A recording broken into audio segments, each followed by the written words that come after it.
எப்படி இருக்குது அப்படின்றத பார்ப்போம். இப்போ திரையிலே நடிகர் அஜித்குமார் அவர்களுடைய ஜாதகம் தெரிகிறது.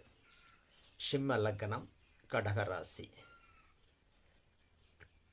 4ஆம் இடத்திலே குரு பகவான், 6ஆம் இடத்திலே செவ்வாய் ராகு, 8ஆம் இடத்திலே புதன் சுக்கிரன், 9ஆம் இடத்திலே லக்னாதிபதி சூரியன், 10ஆம் இடத்திலே சனி பகவான், 12ஆம் இடத்திலே சந்திரன் கேது. இது ஜாதகத்தினுடைய அமைப்பு.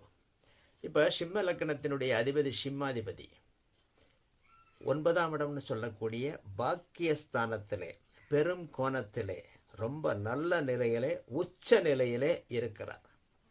அந்த 9ஆம் வீட்டுக்கு அதிபதி செவ்வாய் அவரும் உச்சமாகி அந்த செவ்வாயினுடைய 4ஆம் பார்வையிலே சூரியன் இருக்கிறார்.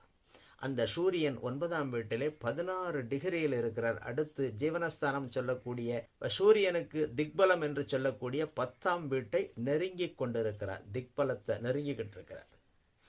சூரியன் பலமா இருக்கிறார், லக்னாதிபதி பலமா இருக்கிறார். அதே நேரத்தில் அந்த வீடு கொடுத்த செவ்வாயும் அவரை பார்த்து கூடுதலான ஒரு பலத்தை அவருக்கு கொடுத்திருக்கிறார்.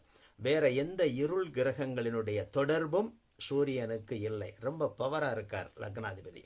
அதனாலதான் தலைன்னு செல்லமா கூப்பிடுறாங்க. ஏன்னா சூரியன் தானே தலை, லக்னாதிபதி தானே தலை. அந்த தலையை குறிக்கக்கூடிய சூரியன் உச்சமாக இருக்கிறார். அந்த வீட்டின் அதிபதியான செவ்வாயும் உச்சமாக பார்க்கிறார். அதனாலதான் தலை எல்லாருமே கொண்டாடுகிறார்கள். நமக்கு